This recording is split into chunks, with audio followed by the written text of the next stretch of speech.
Anyways, welcome to another episode of the Bridging Beliefs podcast with your hosts, Nevaeh and Sam. And we have a special guest, Big Brother Beaux, also known as Beaux Yeats. Yo, hey, it's Big Brother Beaux. Sorry, I didn't know I was on here. This is Beaux. He's a trucker. He goes what do you do in specific? I drive hazmat tankers. He Drive drives an 18-wheeler. hazmat tankers, and he's a recent adopt father. I think that's the best way to say it. Or how do you like to? He's just a father. Okay, we'll put it to y'all that way. And he recently had a baby, and so we're gonna start. Didn't have a baby. Huh? Sorry, Adopted. Adopted a baby. Recently adopted a baby. We're gonna start this off with some introduction questions. Yep.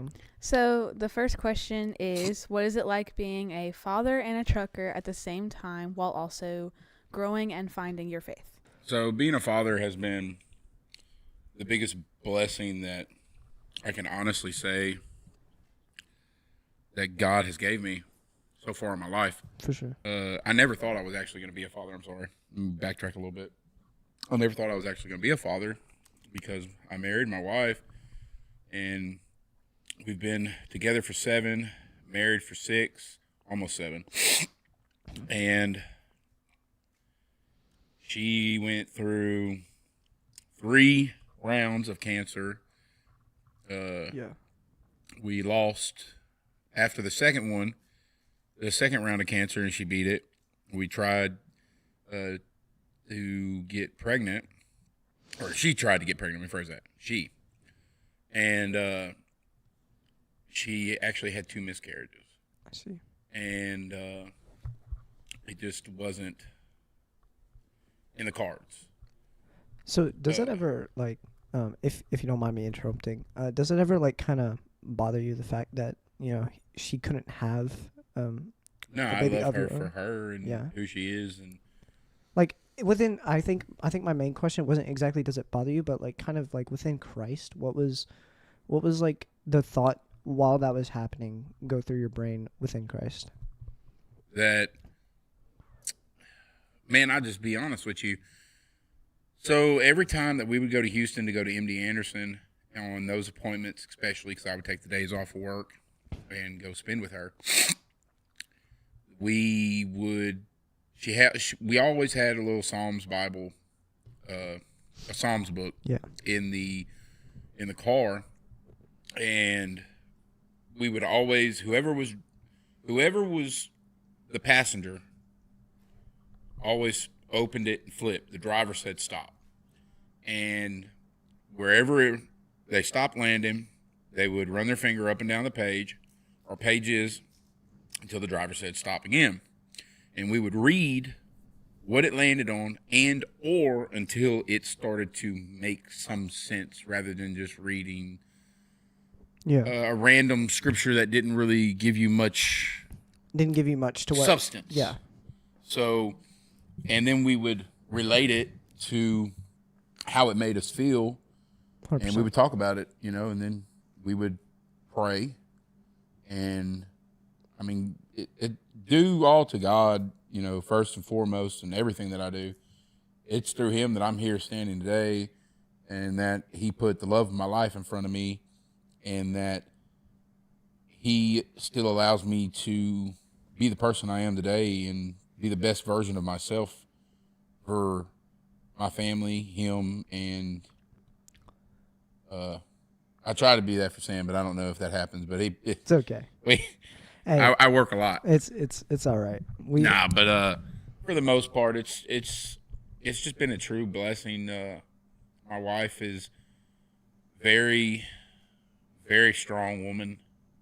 And I find it absolutely amazing the fact that y'all two went through all that stuff and still are yet very happy in y'all's relationship and very, I guess, have good communication and, like, good togetherness is the best way I'd put it. That could take a major toll on our relationship. I put it to you like this. First off, I live by the mustard seed thing in the Bible. 100%. Faith of the mustard seed. And I don't know if you've actually put a mustard seed in your hand. It is tiny. Like,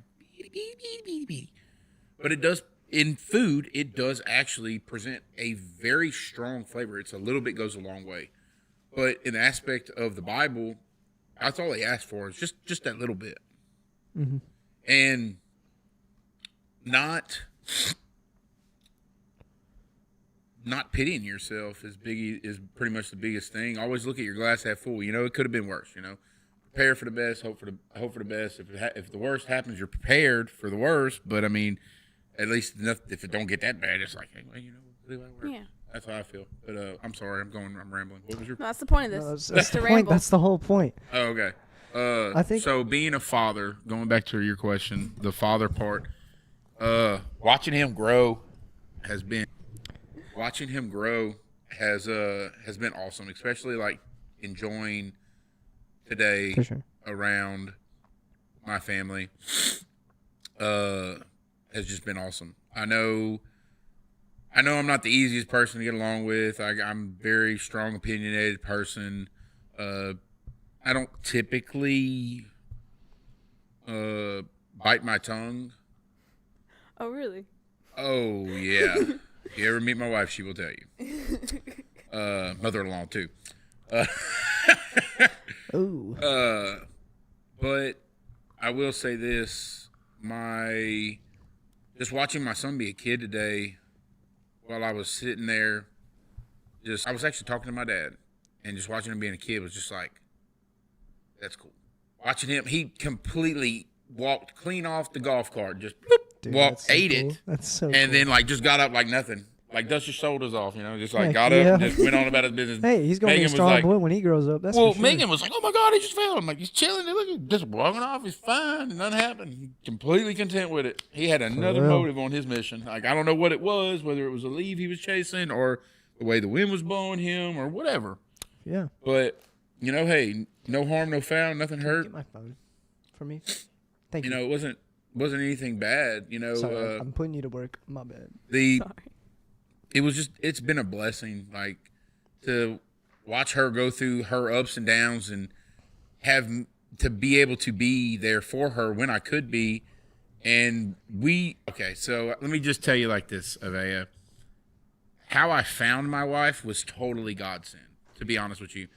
I was living by myself. I forget how old, it was 7 years ago. And it was a little bit more than 7 years ago. It was like around right after New Year's, 7 years ago. And I laid there and I was laying on my couch and the TV was on. And I was working turn around after turn around after turn around, and I just prayed, and I was just like, God,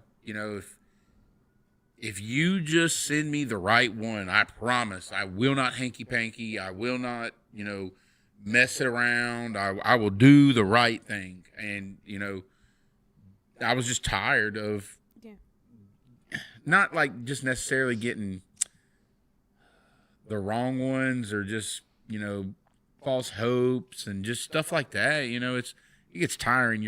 I forget how old, 26 or so, 27. And 7, 8, 9, 10, 11, 12. Something like that. I don't know. I'm counting to 12, but I'm counting in my birth years. So sorry about that. My math is completely wrong with that, but I'm not going to count like that or do math on this thing again. But I just and then she showed up, and for probably 2 weeks we stayed up just sitting there talking, like getting to know each other. Where are you from? From where are you from? What's the lineage of your family? Where did you grow up? What is your siblings? How many siblings do you have? What do they do? What does, where do you live? What are your favorite things to do? Why do you drive the car you do?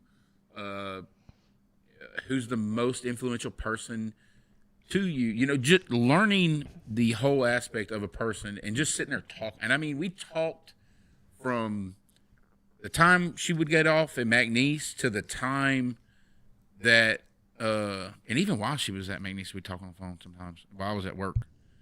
We would talk all day, and just talk. Not that, just sit there on the side on the phone and just in silence. We always had something to talk about. And go ahead. I heard you breathe. You want to ask something? Go ahead. Was it at all like when y'all first started talking? What was the conversation like? Talking about religion. I have like a follow-up question that you can answer with that. Was religion important to you and your significant other, like what their beliefs were? I wanted someone to go to church with, and everybody's got the idea of the perfect. Like the white picket fence type deal. Oh yeah, there ain't no white picket fence, dog. Unless you're a we know. billionaire now. There ain't no millionaires doing it now, bro. You gotta have billions to do this. Or somebody, in that office doing something. But anyway, I ain't saying that. White picket fence not available. Yeah, but no. Yeah. And it's really not about a white picket fence, man. You can paint it blue, you can paint it purple, whatever color you want. I mean, it's what you work with what you have. What? You work with what you have. You can. I mean, or you can grow to be better. A priest, actually, at St. Theodore's, Father Monsignor Dubois, I was going through a rough patch in my life, doing all the wrong things, young, just dumb. And he said, there's not much that you have to do in life for God. And all you have to do is, all he wants you to do is become the better version of yourself. And so that's what I try to do. Now, then I was not being the better version of myself. But now, now I got a kid. Like, I gotta, hang on, give me a second. I'm trying to put this in godly terms. I need to do the right thing. And the right thing is rinse and repeat and just doing the same thing over and over. Go to work, come home. Well, I say come home, but sometimes I stay in my 18-wheeler. Even though it's been on the yard, I know, baby. But about to be heading out for my first little run to see what kind of money I can bring home. For sure. But going back to the faith thing, man, it's all about faith. Like, I'm gonna be honest with you. I have been with some women that were not as faithful in the godly manner as they should have been, and I'm just gonna leave it like that. And I wasn't with them very long. It was just Yeah. I see and I don't agree, so I'm gonna disappear. Have a great day. This is where it lies. Appear and disappear. Good old magic trick. Yeah. Chris Angel. Now you see me. Oh, no, shake and bake. Now you see me. Now you don't. Exactly. The magic man. For real. But, and being a trucker. So, if Waylon's out there watching, bro, what's up, man? Oh, yeah, he was in the chat. Ah, that's awesome. Whenever I went, oh, really? He laughed at it. Waylon, man, he has helped me grow. He's actually a preacher at Tioga Pentecostal Church. And he's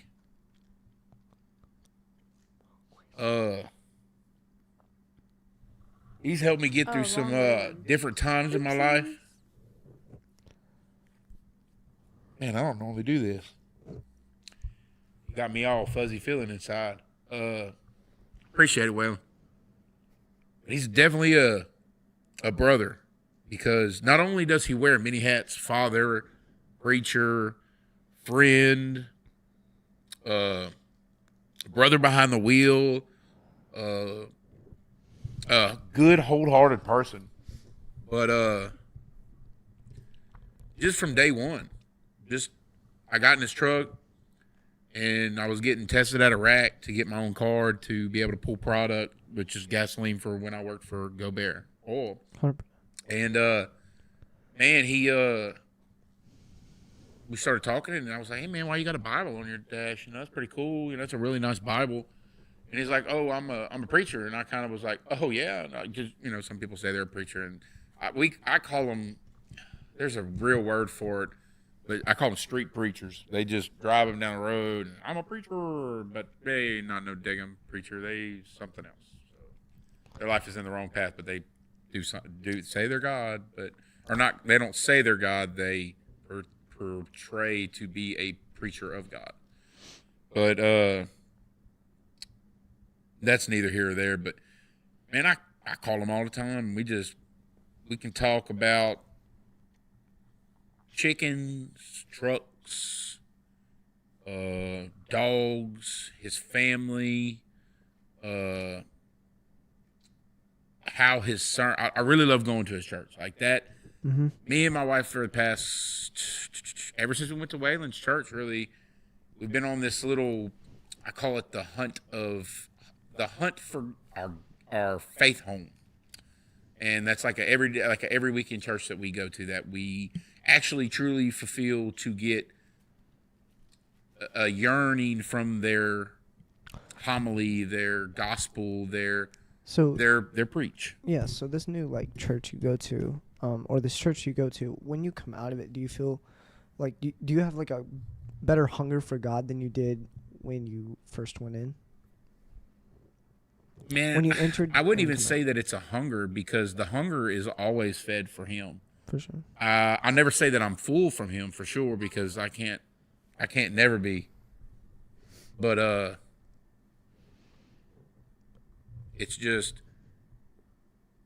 it's an awesome thing Yeah.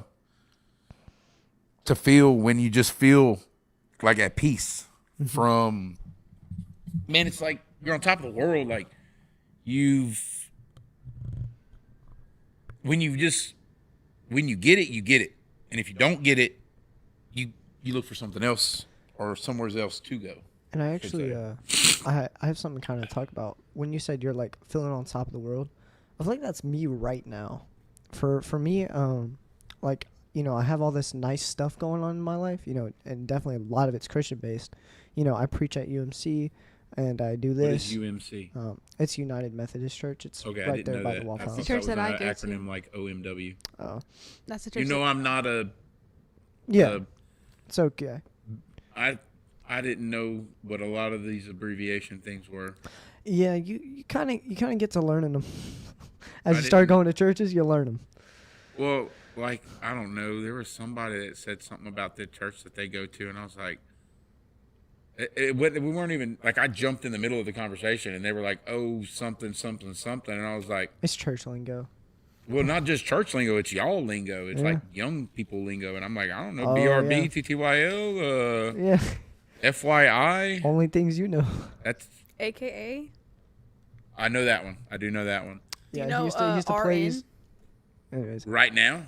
Oh. ALR. For real? I thought somebody For was real. like, like, Okay. How about IKYYK? oh, that's crazy. ooh, hang on, IK. I- This is wild. We're YK. getting off Nope, topic. you threw me YK. off. If you know, you know. I'm sorry Oh about that. yeah, no, I just. But- Nope. Anyways, my point being is like, you know, I have all this nice stuff, right, that's going on in my life. You know, of course, I got a girlfriend recently, That's good. and it's amazing to see like what God has brought me to in my life, and it's really insane to see what I've Do been you able want to to take do. a break so you can eat? No, real quick? Waylon, I told you I got crawfish, bro. By the way, you're not letting me eat it, bro. This is like a fat person's sin right now. I feel it's all right. I'm gonna put it No, to he the side. shared There. I some just with wanted me. to show Waylon I really did get crawfish, even though he was on the phone with me while I was getting it. You know, he shared with me. That's what I've been eating off screen. Yeah, see. hey, and that's something else I do. Like home, Okay. like people that come up to me and ask for money. Like, if I see there's something sketchy about it, I'm not gonna give you no money. I'm sorry. I didn't mean to interrupt. Go ahead. No, do you think? No, no. I was trying I'm getting comfy. to kind of lead us into like a bit of a direction, Well, we haven't even to where we get like kind of deeper into the conversation of like faith and whatnot. But yeah, I think I'll just say that real quick. I think I say this like every podcast, right? Every podcast I've had like, I say like all this new stuff is happening in my life. All this nice stuff is happening in my life. Yeah. Make sure it's oh. Okay, it's mute. It's mute. Anyways, we'll just wait till I get to it because I kind of lost track of mine, but it's all right. We'll get back Talking on it. about how you're at the high of your life right now. Definitely the high of my life right now. God's put me in this position, but I know the minute I come to grips with my situation, I'm definitely gonna be tested. The plug. I mean, That's not the right plug. That's a screw hole.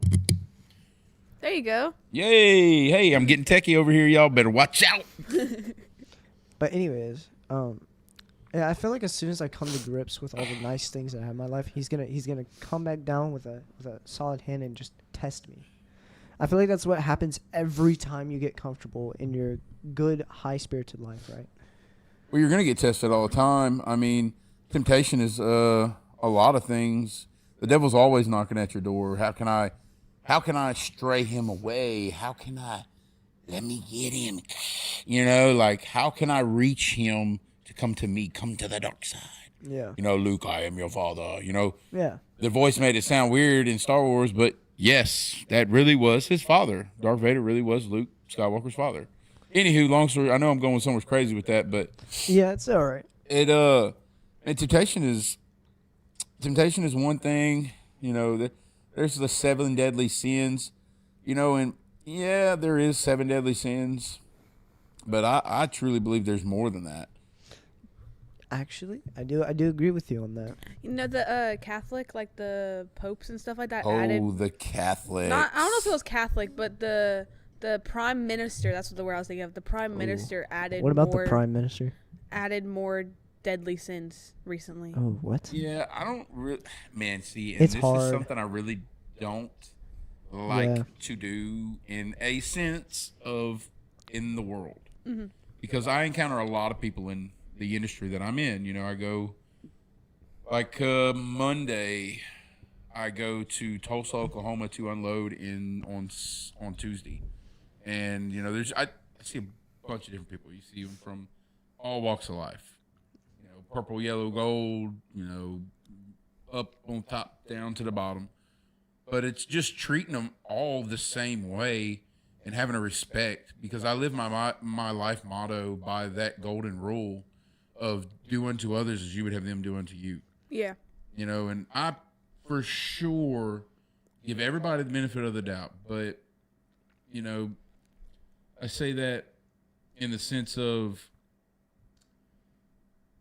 fool me once, shame on me. Yeah. Fool me twice, shame on you.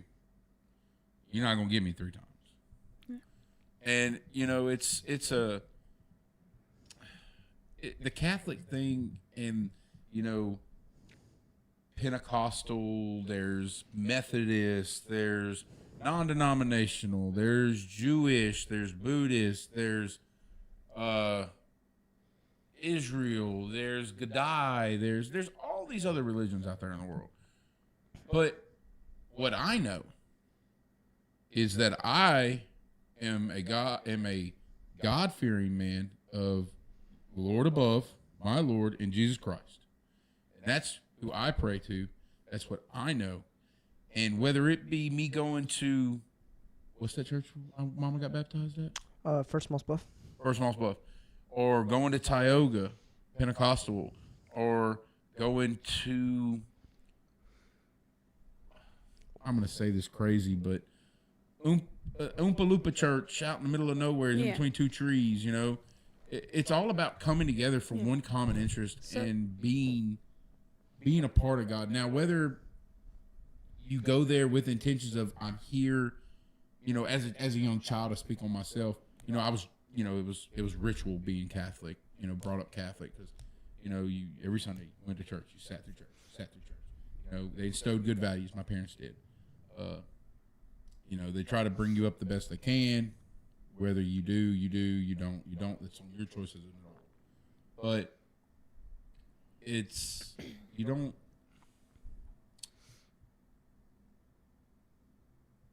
One of those things, like you said, if you know, you know. Like if you truly committed yourself to being the best, like I'm gonna say, best version of myself, that's only because of God. God, I'm where I stand today through God first foremost. My wife that just, I can't tell y'all enough, deals with me. God bless you. Thank you. Sorry. Because I'm not the easiest person to deal with. She did not know all this before she got with me, but it's okay. I'm kind of glad, you know. But it's he does all that. He blesses me. it's all him. It's nothing to do with me. Now, the only thing that I do is make sure that I do it in his name and walk his path. Like, that's how I start my day. Well, Lord, I'm saying this like this. Please, please, please watch over me as I make this next week for sure. But as I say this, I want to start my days the best I can, and that normally starts with a prayer. Sometimes I get moving too fast, and I forget to sit there and just indulge in my prayer a little bit more. But normally I start it out with, or I end it with, God, please let me walk your path, not my path that I choose, your path. And then, it can differ from day to day and stuff like that. But I always end up saying that because I don't want to never think that I did all this on my own, because I didn't. There was a lot of people that helped me, and it's through the grace of him that I am where I am today. Because I guarantee you, I wouldn't be where I am today without him. I would probably be locked up in jail or strung out on substances or... Okay. You're good? Go ahead. So whenever I heard that you're coming on, I kind of want to dig deep into that because... You want me to go get a shovel, or you want me to run a quick piece of equipment? Because it gets real deep. So I don't know if many people know this, and you don't have to talk any specifics about it, but you struggled with addiction for some time. And I just kind of want to ask... Substance abuse, sorry. It's good. They actually have a ribbon for that, by the way. It's a red ribbon. Oh, yeah. I am a child of, I don't know if you watch the podcast, but... I'm not going to lie to nobody. It's spotty where I'm at, but I think it's because we have Starlink, and we live out in the middle of Longville. It's all right. It's all right. So, but I do catch glimpses of y'all and hear a little bit. Yeah. So I'm actually kind of a child of people who have substance abuse issues, like my father, my mother, everyone like that. So I kind of have a personal tie to it. So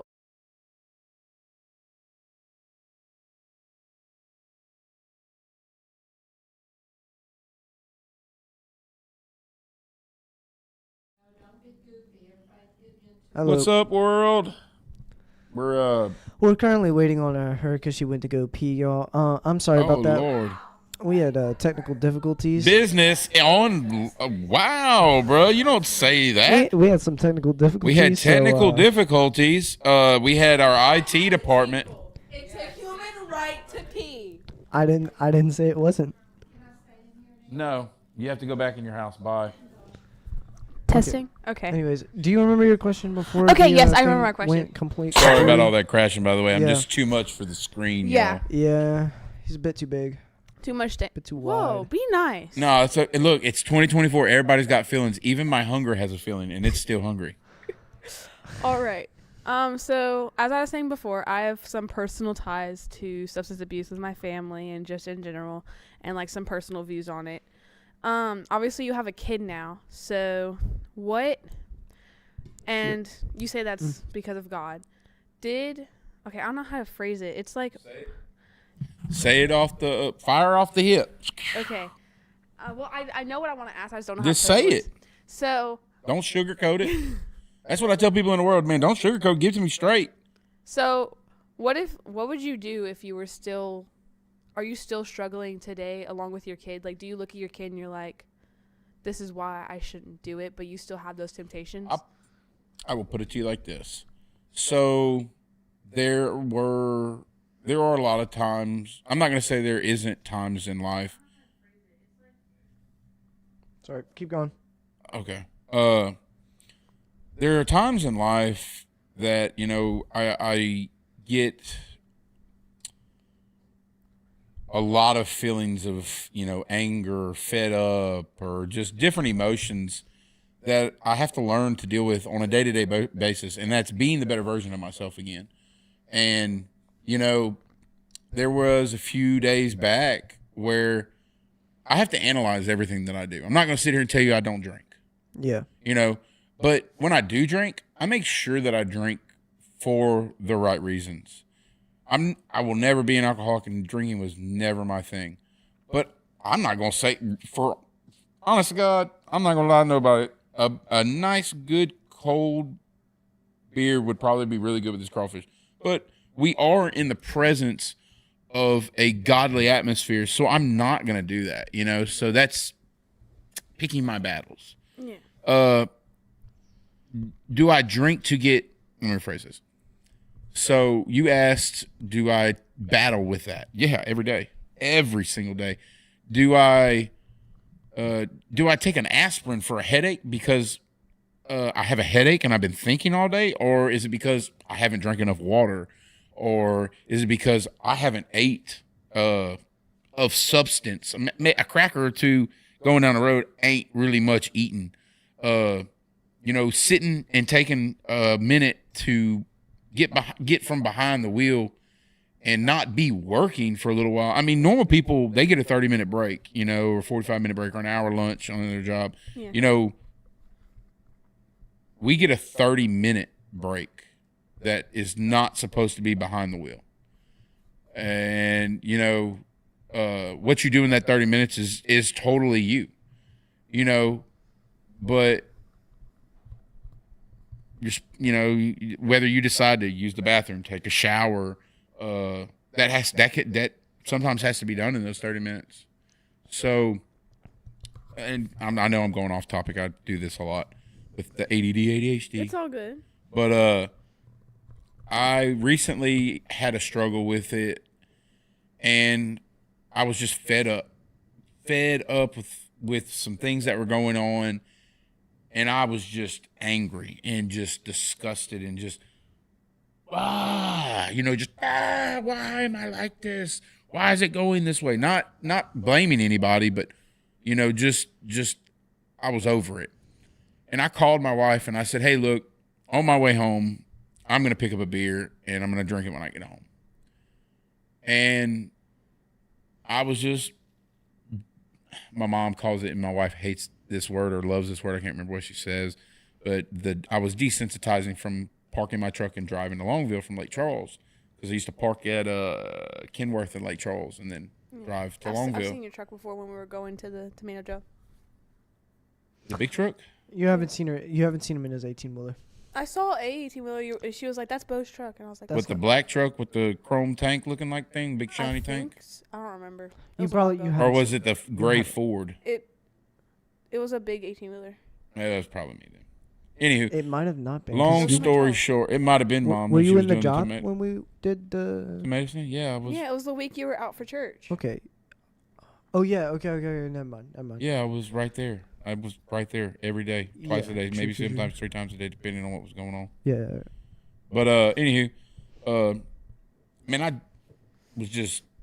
I'm not gonna lie. I listen to a lot of music, a lot of different music. Whether I have a Christian playlist, and I have just my starred playlist on Spotify, and it's got like 44 hours worth of music on it. And I think I was actually jamming my starred playlist, and I just lost myself in the music, going through the motions of transit home, and never even stopped. Got home,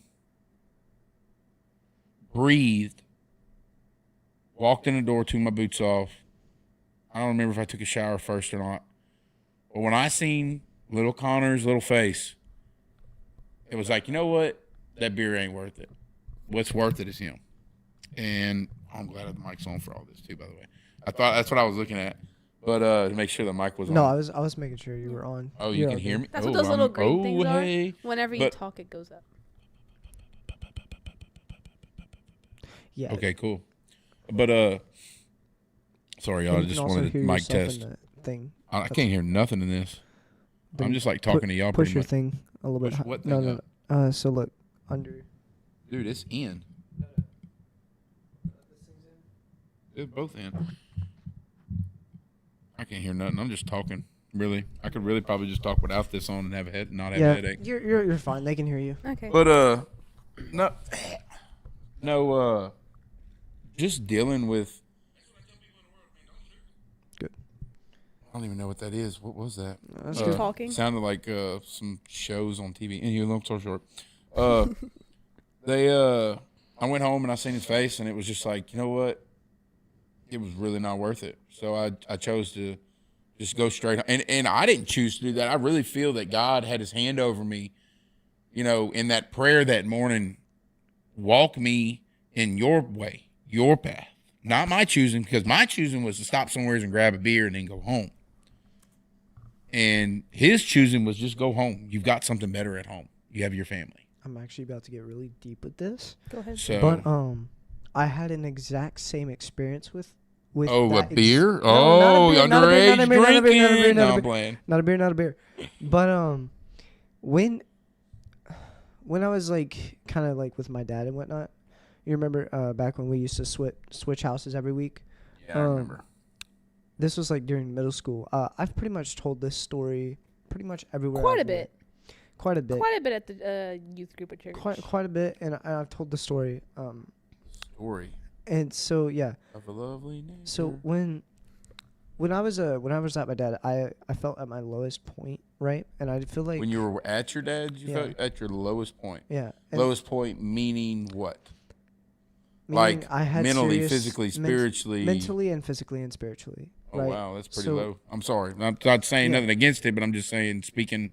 Yeah, all three of them honestly, because that I came back to mom's for a Wednesday, and I was planning. How old were you when this was going on? This was middle school. Middle school, yeah. Okay. So I'm just thinking about timeline for myself. Wednesday, Wednesdays we come back to our mom for one day, and I. That was such a crazy breakup schedule. That was.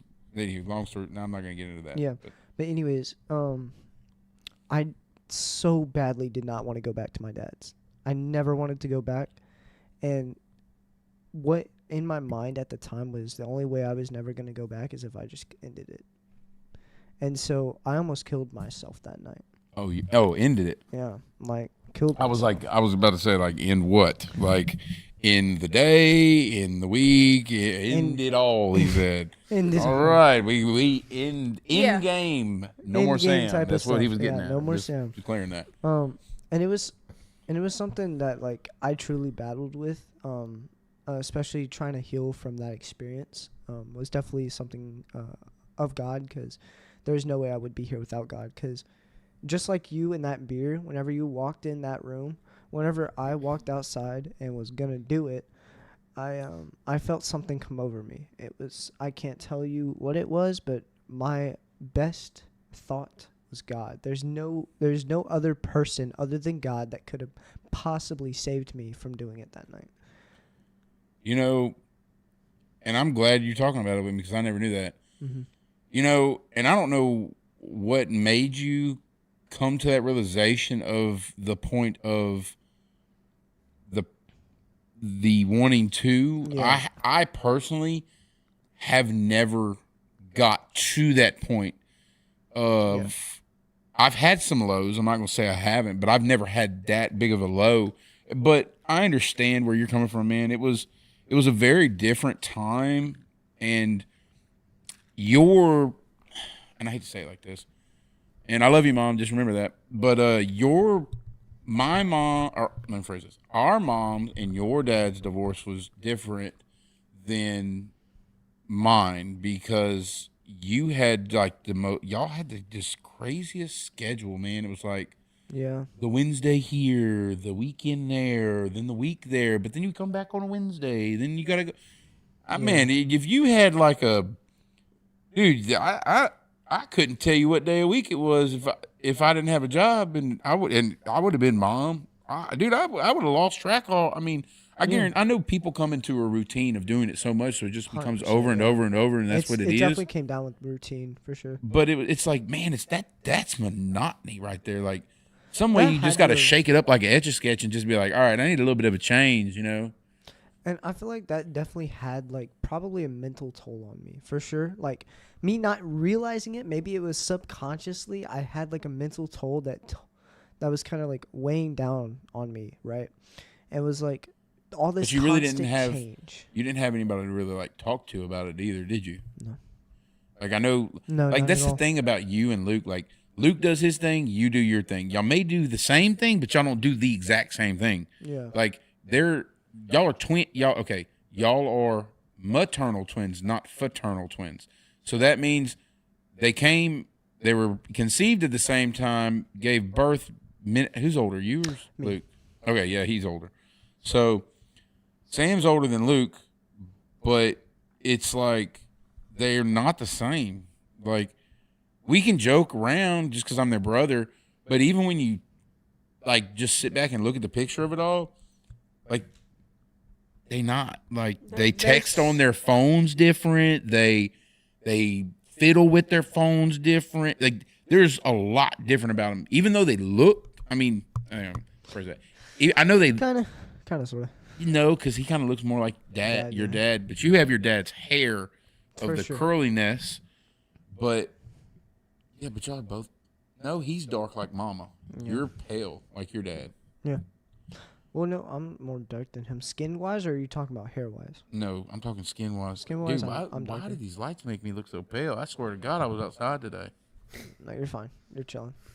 I mean, I'm like dark on this arm. It's just the way it happens. Arm. It's the way it happens. No, I know. But, dude, that sucks you didn't have nobody to talk to because I'll be honest with you. You're supposed to have somebody you can talk to, especially family. Yeah. Family is supposed to always be there for you no matter what.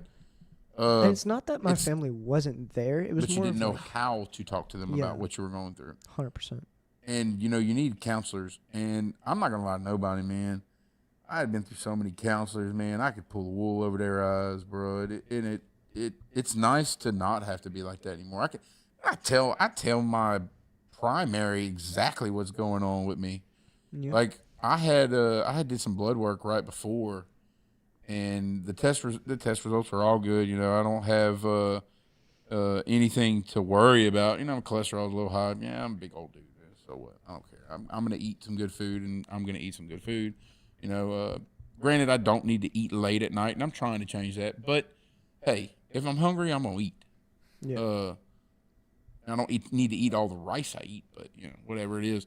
It's the South. Rice is in every single. Man, but when you go up north, it's bad. Like, the potatoes ain't real potatoes. It's like they just mash them all. They don't do that like lump stuff. Like, you can feel the potatoes in it. No, it's like they just mash them all. But anyway, long story short, what I'm getting, I say long story short and little scenario things like that. But what I'm getting at is, it's just like, I'm gonna be honest with you, my testosterone was a little low, but I was in transition from not that kind of transition, but transition from I just lost my job. I just got laid off. Yeah, they, you know, took care of it. They said they said they did what they said they were going to do. And I have nothing bad to say about Gobert. Gobert was a great learning experience for myself to learn from and to gain knowledge on the trade that I'm in now. And it was hard to leave it felt like, you know, you got to know these people like Waylon.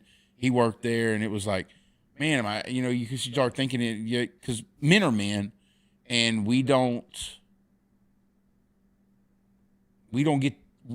are under this stereotype of put it on my back, I got it, no matter what. Like, if the wall falls, we'll catch it and we'll put it right back how it was, either bigger, better, or stronger, or all the above. But, you know, even men need to know how to talk and relay to someone, you know, their true feelings about situations. And it's hard for a young man growing to instow, well, I say instow, that's not the word I'm looking for, but to trust someone of your age with how they're feeling about said situation or any situation, because you don't know if they're going to, oh, well, you know, my heart goes to you. How can I help you? Do they truly mean that in being of a godly person, or are they saying that as in they're part of the devil's beings and they want to mimic and talk about you behind your back? But you know the best thing that I have in myself, I don't care what somebody thinks about me. I know what I am. I am a God-fearing man. I love my wife. I have a kid that I am blessed with. I have everything through him. Like, it's just, man, I walk out of here with no shirt and no pants on, man, and pee right out in the front of the yard and not care if the daggone police pass right by us, and I'm gonna be pissing in the front yard, and I don't care if he pulls up and there's a bunch of people back there, but man, I'd pee. Don't tell you, or it's being who you are. Like, I don't care what I go to, like what I showed up in here, basketball shorts and shirts. I've grown up a lot. Like, my shirts don't have holes on them anymore, and I go to Walmart like that, like just like this. I do not care what people think. My wife, she'd be like, all right, get ready. We're going to Walmart. And I'm like, all right, cool. She's like, no hobo-ish. No hobo-ish. You dress like a hobo.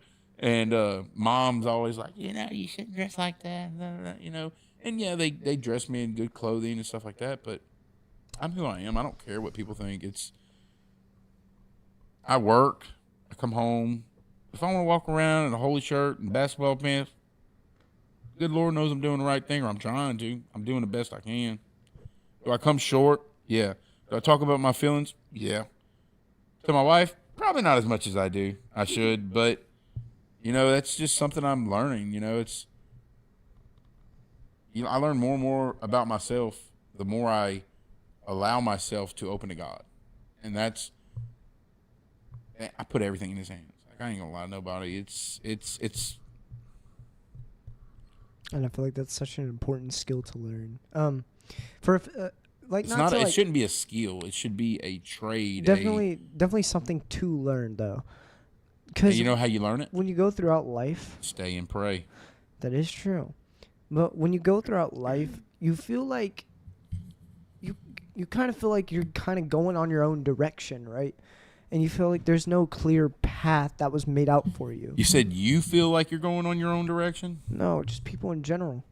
They feel like they get clouded with things, though. They get clouded with, worldly narrow-sighted. possessions, what I wear. Yeah. Are these shoes Vans or are they Pans from Walmart, And I said with a P, Pans, whatever you want to call them. Is it all about wearing the nicest and coolest stuff? Sure, cool. I'm not going to tell you I'm not the one that don't love his Nike high tops and polo jeans and polo t-shirt. But do I have any? Probably so. I just don't know where they are. I know my favorite shirt has a hole in it that got burned in it, but that's good. It's all right. No, I don't care about it. It is what it is. I had a great time, and I realized the next morning it was burnt. It's just a story for a hole. It's all it is now. Whatever. Yeah. But all I look at it is people just need to stop being so worldly possession. I'm not gonna. Yeah, I drive. Like, my 250 is nice, and Megan's car is really nice, but none of that is even plausible Without God. Without praying, without giving him thanks, without giving that to him, because, and that's another thing I start my prayers off with in the morning. Thank you, God, for giving me breath in my lungs and my feet from underneath me instead of laying on my back. Episode is called Climbing the Oh, well, there's going to have to be multiple episodes because, this is pretty, chill. I wish I could do. You can come back after we have other guests. For sure. Oh, I will definitely sign back up for that. We have some hard hitters that we need to get. Some hard hitters. We have some people that are. Yeah, we're back on air, by the way. Yo. What Welcome up again? back. Where'd my This phone guy go? is not mic'd up. That's wild. Get this man a mic. I'm kidding. But anyways, I need to read the so chat. we left with the godly possessions. People will get clouded by all that, and it's I don't know. I like to have some nice things, but the reason why I have nice things, vehicle wise, is because I worked really hard for them. For two, first is obviously God, and second, I worked really hard. Third is my wife knows how to budget, because I don't. I just see something and grab it. I ain't gonna lie to nothing about that. But it's now now that we have a kid, it was like, okay, you need a vehicle that is at least has warranty, because I don't want to see y'all on the side of the road. Whether you don't need to drive me to my truck every day and wake the baby up. It was just so much easier having two vehicles. It's not the best of times to have two vehicle notes, and a house note and everything, and baby in diapers. And he was in formula, and boy, that is expensive. I ain't gonna lie to nobody. So, but Yeah, we're on. Okay. Just keep talking. But it's awesome to just be John, could you press Control Alt Delete? just nice to be around the right Thank you. people in the right setting whenever you need to be. Okay. Thank you. Anyways. And but I'm terribly sorry you didn't have nobody to talk to, bro. You can always call me. You can tell me how you feel, like, especially while I'm driving. Like, even if I'm in traffic and, like, I got to let you go, I will probably not call you back, even though I say I'm going to call you back. But feel free to call me back every 10 minutes. If I don't answer the phone, it's because I can't grab the headset and I got to shift a bunch of gears. Yeah. It's not that. I mean, I'm not saying you're not that big of a deal, but, I got shit go kaboom behind me. I drive a bomb all day pretty much, and I don't need to make a wrong judgment. For sure. If it all fails, call Megan and tell her, hey, I need to talk to Big Brother Bo. And Yeah. I feel like nowadays I'm definitely in a better place where I can definitely I have more community around me to where I can talk to more people. Recently my community's kind of been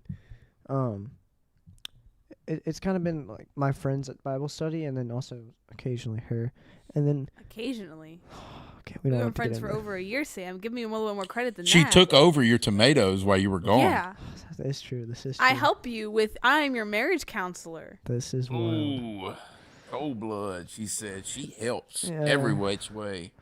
Who She's coming out who for wrote blood right half now. these questions? Who came up with the name of this podcast? Who writes the Bible study script? Who helps you write the devotionals for the thing? Huh? It's okay. I'm not worried about it right now. Is the word, he said, y'all. It wasn't because the mic is covering his mouth. He is not talking. There is nothing. No, but props to you, Avea. Did I say that right? Nevaeh. I'm so sorry. It's Nevaeh. Gotta say that. Heaven spelled backwards Heaven spelled backwards. is Nevaeh. That's awesome. I never even knew that. That's pretty cool. Like, we did Connor Raymond Yates because, yeah, my son's adopted, but it's, I wanted to keep the KRY. My dad's senior, I'm junior. I really wanted a third, so I made a third. That's my third. He is definitely, like, I know he didn't come from my loins, but man, he is just like me. Like, he tries to muscle me around. Anywho, long story short, yeah, that's just a little bit about him. But so you were saying, like, the whole struggling with the addiction thing. Yeah. I went to a rehab for 2 years and got to learn a lot about myself there. Wasn't your typical come to Sandals and let's talk in therapy and just talk about you. No.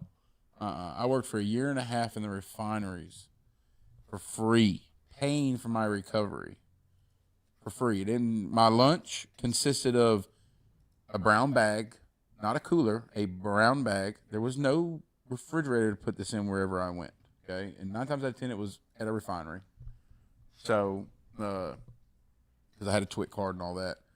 So, it'd be a brown bag, 4 pieces of lunch meat, whether it be, bologna or ham, whatever, just in plastic little flip top bags, no big deal. That's what it was. 1 fat cake. I call them fat cakes, but you know what fat cakes are, right? What are fat cakes? Did I stump her? Mum's a word, y'all, but it's just today. Wait.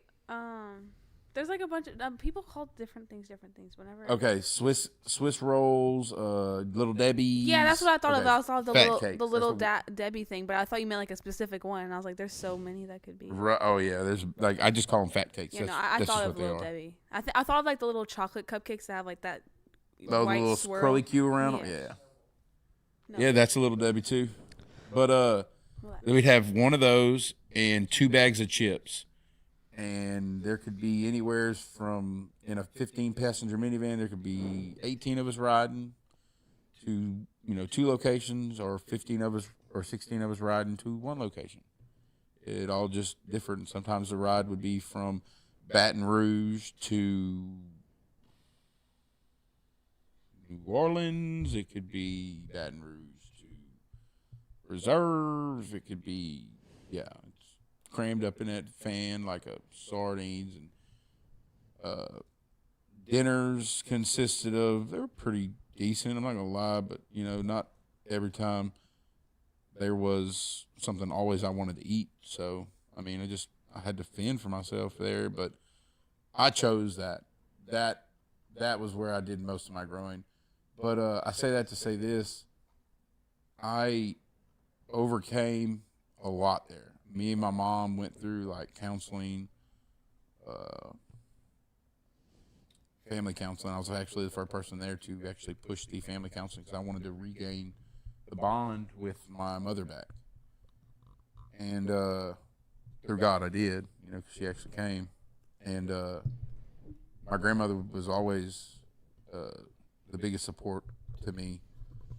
She just always wanted to see me do good. And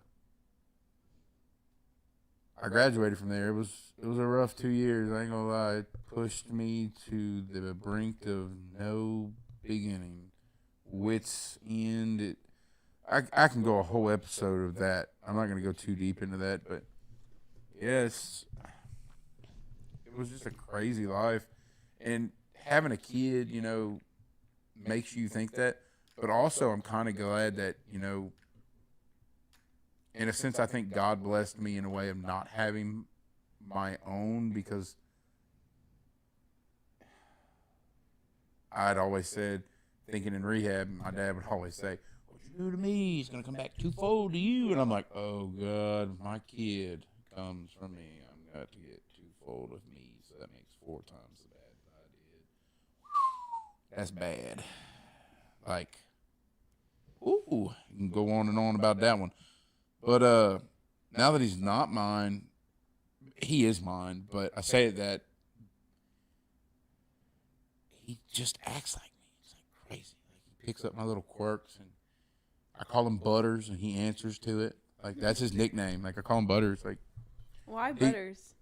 Man, he can be a butter ball. He can be a butternut. He can be a butter squash. He just better not be in trouble.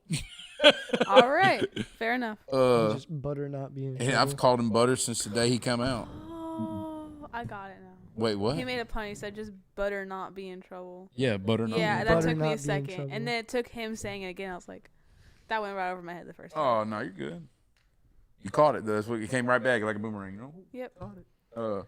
But no, it's awesome. Like I'm blessed. Like every day that I get up, I'm blessed. I try to bless. And see, I do a rack. I call them racks. Random acts of kindness. I try to do racks every day. Like whether it be something small or be able to be praying for somebody or give them a piece of something to eat. Like now that I'll be in an 18-wheeler with a cab that a sleeper is on, it's I have food in there. Of course, people look at me. I'm not gonna not eat, and I don't want to eat what they have in these gas stations. Not saying it's bad food, man. You just don't always want that, So I'm bringing my own stuff, and if someone is down on their luck and just having a rough time,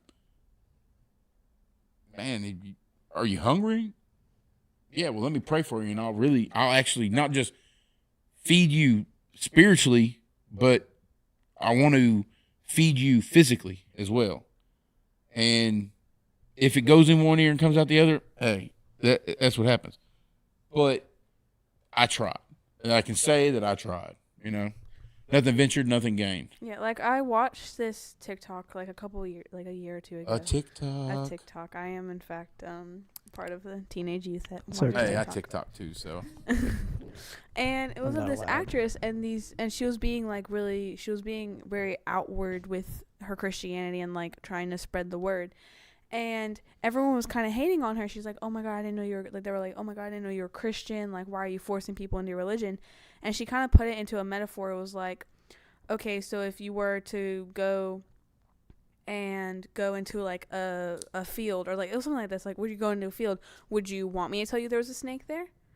I could not tell you there's a snake there. You might be annoyed with me. You might tell me to shut up, but I'm going to tell you there's a snake there. You could continue going, but at least I tried to tell you there was like a snake there, or like there's a landmine there. And I did my best to help you to make sure you didn't like die. But if you want to keep going with your life after hearing that there's a snake or there's a landmine right in front of you, then that's...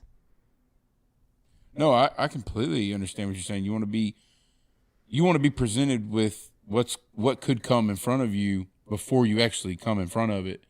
Like, other people's temptations, other people, in a spiritual sense, what other temptations has someone else gone through? What, you being a child of substance abuse. Yeah. I'm just going to ask you Go ahead. a couple of questions if you're okay with that. I'm fine with that. Okay, so both your parents have substance abuse child. My biological mom, I don't know her at all. She did like, I don't know what she did. I think it was crack. Yeah. She did it while I was in the womb, to the point where I had to be given medicine so that I wouldn't go through withdrawal as an infant. We actually have, that's crazy. Keep going. I'm adopted by my grandma. She also had like abuse issues like before she had me, but not before she adopted me. And my dad has substance abuse issues. Thankfully, like recently, he has a job in Arkansas, and he's like, he has to be sober for it. So I know he's sober, but he went like a couple months like without talking to anyone. Like drinking sober, or like sober from using substances? Like sober from using substances. I don't think he drinks. He's not like a drinking type person. He drinks So he's milk. probably like something of the nature, grammatical sense of a polyuser. Polyusers are people that just yearn to get high. I don't know what he used. My mom kind of shielded me from it, but But I your know that mom he was also addicted got to high, kratom so she for a might bit. have been. My grandma slash mom, I call her mom. She Bless her heart. yeah. No, I'm serious. Grandmas are awesome. Yeah.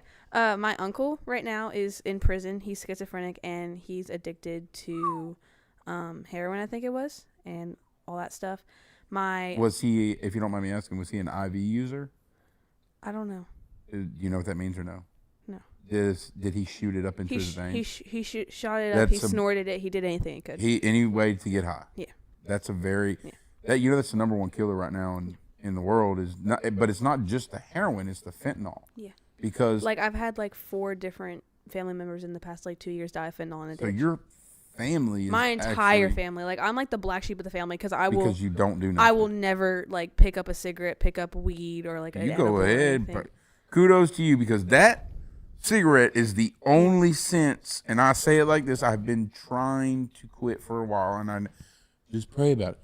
I'm not gonna lie to you. Yes, I don't pray as hard as I should about quitting smoking cigarettes, but man, if that's the worst I do, Yeah. To be fair, it's better than the alternative. oh, to me, some days are like, some of the people I encounter, I'm just like, I just want to take your head and I want to put it on a glass, and I just want to smear your face across it just for a little while, just to make you make some sense of something that may rub off of the nonsense onto that window, so you don't come back to you. You know what I mean? But then I pick that cigarette up instead of doing it, and I'm like, okay, I don't have to have the cops involved or something crazy. But I'm sorry, go ahead. But no, and then my grandma, before she got me, like she was on like 32 different prescription pills. She's like very sick. She's like COPD, recurring pneumonia, really bad lungs. She like. Well, that's another reason why you won't smoke too, though. Yeah. Well, she smokes, but it's better than what she was doing. Megan, chill out. You better stop. Put her on mute over there, but you can keep talking up with him. It's all good. She used to like shoot up her kids to get like because she was like the house that like if you wanted to get high or drunk, she would take the keys and you could come and do whatever. Yeah. And she was that house. She thought she was helping everyone. She was like, okay, they're gonna do it anyways. Might as well do it all in one house where I have their keys. And she's like, now I'll never do that. Like my uncle Tommy, he died 2 years before I was born to a drug overdose on their couch. Wow. And so she's lost a kid. And then my uncle got high. He overdosed in our house because he lived with us this past year. And you had to see that? I wasn't there for it. Thank God. And no, like my uncle, like whenever that's something you don't like. A lot of people don't come back with. I saw him I saw him whenever he was like tweaking out from being high, but he like stayed in like the back corner. Like my mom was like, "Go to your room, stay in there, and don't come out until I tell you." Basically. Yeah. She tried her best. And I love her for it. And luckily, I didn't have to see all the stuff she did. She's off of like the 30, like all those prescription meds. Like she's back to like just smoking.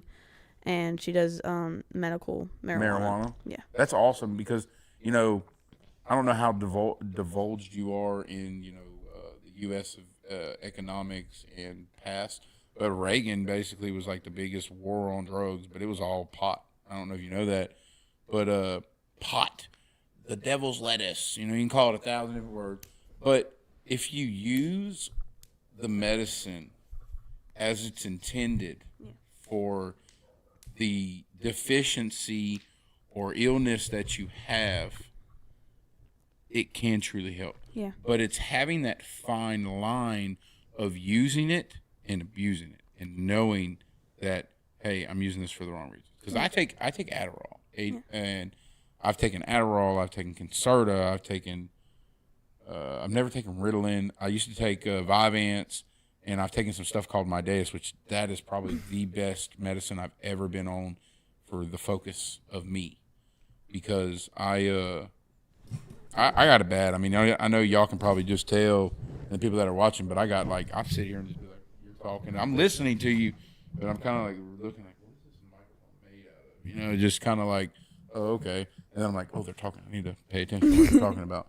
Not like pay attention, but really hear how y'all are saying it. And like when I say you to read things slower, it takes me a little bit longer to I'm sorry, comprehend. I'm just like a fast talker. No, that's cool. I'm a fast talker. I could sell ice to an Eskimo if I had to. You know what I mean? If I had to sell something, you know what I mean? But I'm so sorry that you had to go through that like as a child. And that's something else I want to tell you. So being in that rehab, you know, something that broke my heart the hardest in being sober is they had Kid Day every Sunday, and moms and dads, it was, you know, moms and dads that were there, co-ed, but they slept on a different side of the house. But that Sunday, it was all, no matter if you were like in trouble, you got out of trouble for Sunday if your kids came. You know, some people abused it. You know, their kids weren't coming and they knew they weren't coming and they just stayed, you know, not having to be in trouble for the day or whatever. But that they have to live with that on their conscience. But there was one day in particular, I'm not going to give, you know, any names, but there was a gentleman and his daughter came to see him, and it was a woman and her son and a man and his daughter. And the son to the daughter like got to where they like the grandma, like the kid's grandma, the girl's mom had to basically come in there and like we had to make like almost like a barrier so the kid couldn't get back to the mom because it was time for them to go. Like they had to go to their dad. And the instance with the father and the daughter, the mom had to come in there and physically drag her child away, screaming bloody murder. I want my daddy. And I was like, I don't want to put my child through that, because that broke me as a man. Like I was like, dang man, how can someone do that to you? Because you've been there, you know what that's like. I mean, maybe not necessarily being yanked away from your parents or anything, but knowing you can't be with them all day, every day is like, that sucks. Like, I know growing up, my dad showed me how to do things, to be a man, to tie knots, to start a fire, how to camp, how to skin a fish, boy things. My mom and my grandma showed me how to live off the land. Dime makes a dollar. When times are hard, what can you eat? And like they showed me how to fend for myself. I learned everything on how to cook from my grandmother. Yeah. Like I'm this big because my mom and my grandmother cooked deadgum good. Like for real, I put it like this. If you put a bowl on top of your head, your tongue will eat your brain trying to get to it. Like, for real. Yeah, I guess it's just different. Sure. Like you were saying, like, how could they do it to me? I guess it's just different because I wasn't raised by them. Like, they weren't in my life. Like, I was raised by my grandparents, my grandma, and my biological grandpa. My biological grandpa died when I was, like, 4. So, I didn't really know what was going on. Right. I was just like, I called them mom and dad because they were my mom and dad. I was like, walked in, I was like, where's my father? And she was like, she had someone bring me to the store because she was like sobbing. Anyways, so, and then what did he die from? He was just very sick. He was like an experiment. My grandma was a hospice nurse. He was her last patient. Your grandma, your mom. My grandma / mom. Right. Yeah. Sorry, I keep on saying grandma for like good. Story reasons. You're good. Yeah. Hospice nurse. Yeah, wow. And my grandpa was her last patient. Wow. So that's when she retired. She's like, I would never go back to it, but.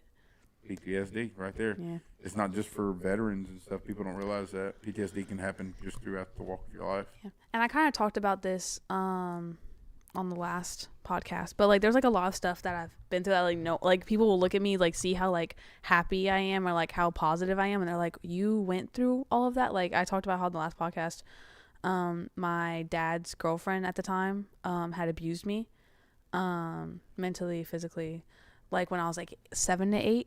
Because I moved in with them. Because my grandmother. I'm trying to wrap. If you see me repeating something you say, I'm trying to grasp my head around the. What I'm saying. Yes. Yeah. So my mom, I'm gonna say mom from now on. My mom married my current grandpa Bubba. They got married when I was around like 7 or 8, and so obviously being newlyweds, she went and moved in with him. Well, Miss Alicia, which was my dad's name, lived in a really good like neighborhood, like A+ school district. You listen. Yes. Yeah, and so the gated community and all that. Well, I grew up in a gated community, but we moved from there for like temporarily so I can live with Miss Alicia, and then I moved back, and they got me my dog. And after all that happened, if you want the details, go to the last podcast. It's around like 150, I think. Anyways, after that, they got me a dog because of the trauma I went through. Like I was like very quiet. What kind of dog? Pitbull. I still have her. She kicks me in the middle of the night. Cool. She's big. Red nose, blue. She's not like a full bred. She's you adopted her? She's a mutt. My dad found her like in the ghetto for $100 the run of the litter. Cool. Just got her. Came home with her one day, and then trauma bonded. So that's my dog. That's your road dog. That's it. That's my dog. We've had other dogs. We have other pets. I used to have a kangaroo. So stop it. Do you want a picture? I'll show you a picture. Oh, yeah. I got to see a picture of the kangaroo. I had a wallaby, a possum. Like, we were going to... How the heck you got a wallaby? Like, let me find out. It was an albino wallaby. It was an albino wallaby, too. Crikey. So, in Texas, if you have a zookeeper's permit, you can have exotic animals. And you have a zookeeper's permit? We did in Texas.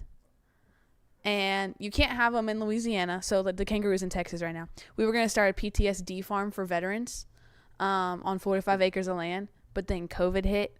Knocked down all the businesses, and we went from making like a sorry, I accidentally hit the mic. We went from making a bunch of money, like I think my dad used to make $10,000 a week, down to like nothing, because all of his businesses shut down, and like that's and then crazy. And then we struggled, and then also I just remembered back to the substance thing.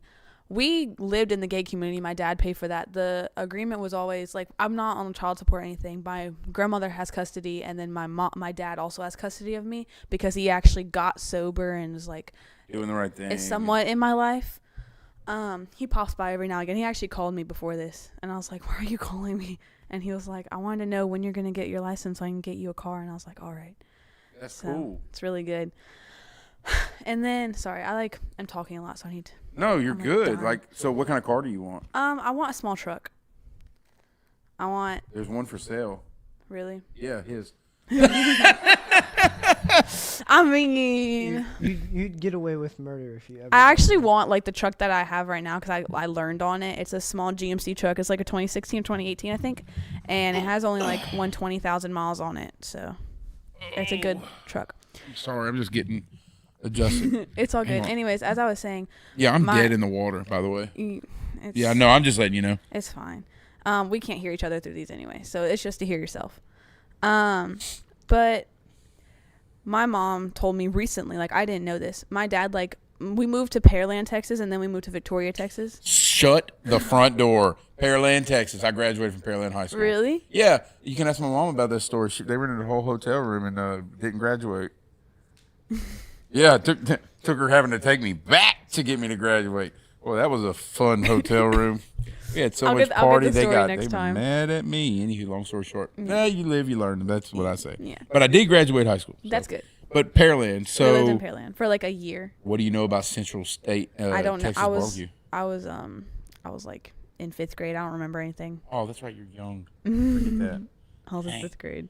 Is Bucky still over there? Mm-hmm. Is I love Buc-ee's. you were in 5th grade? What school did you go to? Oh, I don't remember. We used to live. You know where Pearland Parkway is? It was like a it was one where it was like the junior high and then like the regular middle school, and the middle school was like 5th and 6th grade, and the junior high was 7th and 8th, and there was like East Pearland East or West? I don't know. Oh man, And there was that's crazy. And there was like grit, like gratitude, integrity, and based on your level, you had to be in integrity or like whatever. Oh my God, that's where I went. So like when I left here, 8th grade year, when I needed to move to my dad's, I was considered an 8.5 student here. Yeah. So there is no 8.5 student in Texas. What does that mean? I'm getting there. I passed all of my LEAP over here. Okay. But I didn't pass any of my classes. Oh. So it's okay. like 8.5 student. Okay. So you're in 8.5 grade here. Oh. So over there is no 8.5. So I was in junior high for like 3 weeks. And then they shipped me to the high school, and it looked like my report card had a stuttering problem. Even in PE, I had straight Fs.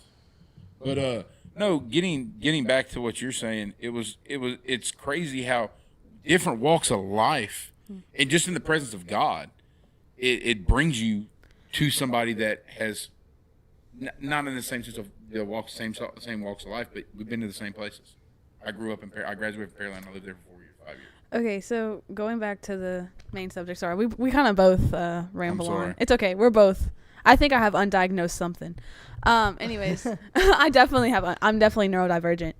What? Neurodivergent means like ADHD, ADD, one of those. Oh, that's what they call it these days? Yeah, it's I like, didn't know that. yeah, I'm one of them. I'm just not diagnosed. I just know that I'm special. Know. I belong in a mental home. No, Anyway, so can I finish my little thing real quick? Yeah, so yeah, basically my mom told me like he invited us to like Pearland and Victoria and all this stuff. Like he moved us from like a stable home that he owned on like a gated community to like houses that we rented. And I was like, okay. And apparently like he was like not for a single day was he sober in those days when I lived with him. Wow. And he gladly he like stayed kept to his room, and like I didn't really get to like see him like that, but it was like he wasn't sober. He was on something every single day of his life. Well, he was on his. It's sad because he went from here. Yeah. To here. Yeah. And as a man, I can speak for myself. You know. Well, no, it was like we moved to Pearland. This was like before all the crashes. Like he was able to afford all this, and then while we lived in Victoria is whenever everything crashed, and then everything crashed, and my mom he left. Like he didn't help us at all. And my mom was like, okay, we're moving back to Lake Charles. We're going to go get you a good school district. We're going to take care of you. My mom, like, the only reason, like, we're, like, not financially stable. And see, he doesn't know anything about not being Yeah. financially unstable. Make sure I'm plugged in. I understand where you come from because, yes, you see him and you see me, but if we needed something, we had it. But I went down the wrong path of life. I went to jail. I had a substance abuse problem. I just wanted to have fun. You know, I think just that's like a really big struggle too. Is like I see all my friends, or like my friends will invite me to parties, and I'm like, I don't do anything that y'all do. you know what you could do though. I was like, like the thing is like I can't drive yet, and I was like, I would just be sitting there, and like it's like friends I'm not like super duper close to, and there's a bunch of people I'm not like super duper close to, but they're trying to invite me, they're trying to be friends, and I'm like one time I was invited. Yo, bring your Bible. Bring your Bible and talk to them about the word. That's what I honestly do. Like that's something like, People you know. who- Oh, you're drinking? Why don't I give you a big old glass of Jesus real quick? You know, like let's open up and talk about why when Jesus turned water to wine. Y'all want to drink? Let's talk about drinking. What's the Bible say? I'm just saying that's what I would go with it. But that's me talking now. You know, and that goes back to, you know, I was talking about, you know, what people think of you. You know, who cares what they think of you? You know, you went there with the intentions of speaking on God's end, you know, and you know, I forget, Waylon told me something about spreading the word of God happens when it's in a setting of one or more people. And when you talk about him, and then he's here, like boom, right here, like he's here right now. I know he's been with me everywhere all day today, whether it be dragging the chicken coop or pressure washing the house. He's been with me all day today. I actually have a question from Go ahead. Yeah, we've only asked one out of like 7 of these questions. How many do we have? I don't know. I added a bunch just to have. Oh, you good? And I have a question is actually kind of 2, but I'm gonna ask one of them. Is there like a specific time in your life, like a specific point where you were like, God's with me right now, where you knew that God was with you? Where did you originally find that like hunger? Yeah, because like Sam was like, something came over me when I wanted to kill myself. Like there was like okay. So as I wet my whistle, so I had been at that rehab for like, I think it was like a year or something, and it was like I'd just been working, and I needed to break the monotony up, and it was either Good Friday or it was Easter Sunday or something. I can't remember what it was, but it was around this time of the year. And I come in from work, and we got off early that day. And I went to the program manager because he was in, and I said, Mr. Barry, could you please allow me to go to church today? I said, I don't care that I'm still covered in insulation. I don't care about none of that. I said, I just want a van to take me to church. And he's like, well, what church do you want to go to? And I was like, I forget the name of the church in Baton Rouge right by the facility. But I was like, it's right there. Like, it's 5 minutes up the road, if that. It's right by off of LSU campus. And he's like, well, why do you want to go? I was like, man, it's Good Friday. I said, I was raised Catholic. I said, you know, this is just a time of our religion where it's more not presentable. It was more regulatory to go to church, or mass is what they called it. We called it, whatever you want to call it. Yeah. And I went there, and he was like, okay, I'll get you a driver, meet him out back. Somebody's coming. Like, all right, cool. I went there. I went out back, got in the van, and I don't know what they were talking about. I was sitting in the back of the van, just kind of getting myself in the zone for church. We show up. I walk in the door. Everybody's going out. I'm like, all right, God, I am so sorry for whatever I did. I tried my best to make it here. Like, there was just so many obstacles in my way, just from the 30, 45 minutes of just getting there that it took, you know. I missed everything in that church. And so they were walking out, everybody was walking out, and I just kind of sat in a pew and just stayed there. And the priest came up to me, and he was like, he said something, either my son or something. And I said, yes, sir. I said, it might have been Ash Wednesday. I can't remember.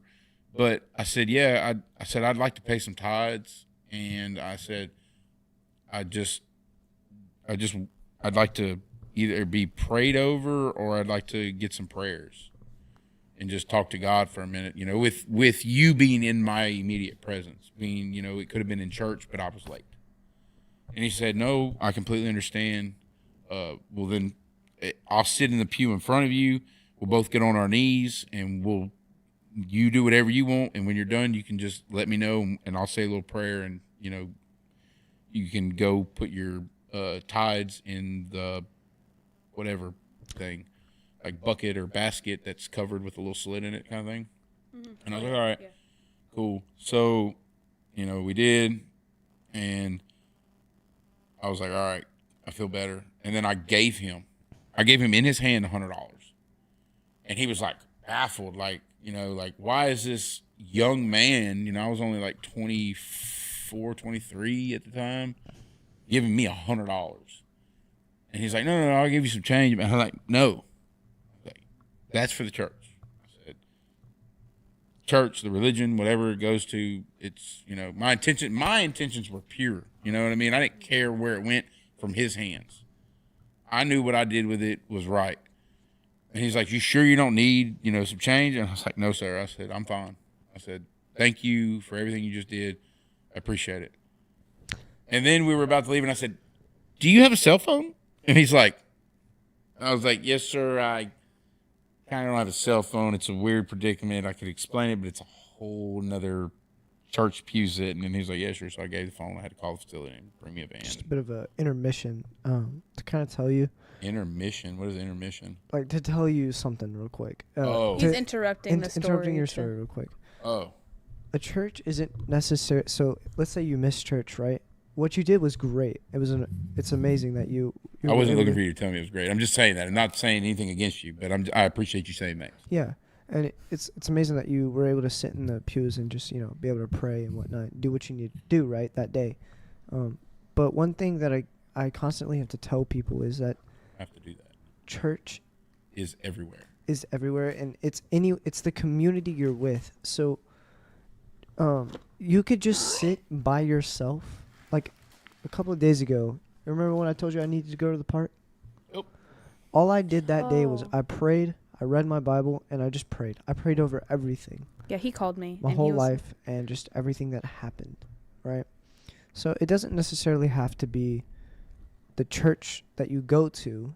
It's just your belief in Christ and your following of Christ. And your just true, leadership within him that will lead you to his beliefs and his path. So hang on just a second before you go with the next one.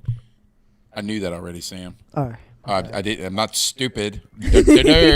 No, but going on about that. No, I understand that. Yeah. But like how you wanted to go be in your headspace there. 100%. What made you be? Like I told you on the phone. What did I tell you? Whatever you need to do to make you feel right, do it. Yeah.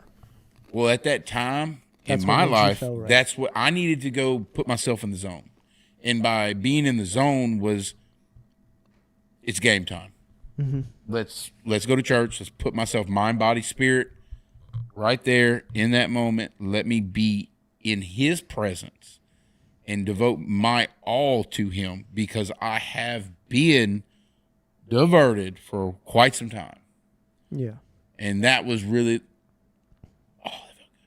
that was really like my true and once 100%. That happened, it was it wasn't because I went to church or anything like that. I'm just making fun of that, saying I went to church, but it was that instance right there that I truly opened up to other people in the facility about leading them the right way and not being a negative Nancy or just wanting to be a good person. I had a roommate when I graduated rehab, and I told him his first night in rehab, I was like, hey man, we sat there and talked for 4 hours, and we stayed up till midnight talking. He had just got there. He was writing a note to his family. He just got out of jail.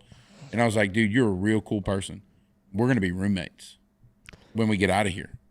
And he's like, okay, cool. You know what? when it was my turn to move out, I was showing him apartments. Like, do you like this apartment? Do you like this room? It has 2 bedrooms, 2 baths. He moved in with me after rehab. I paid the bills for that apartment by myself for probably 4 months until he got out.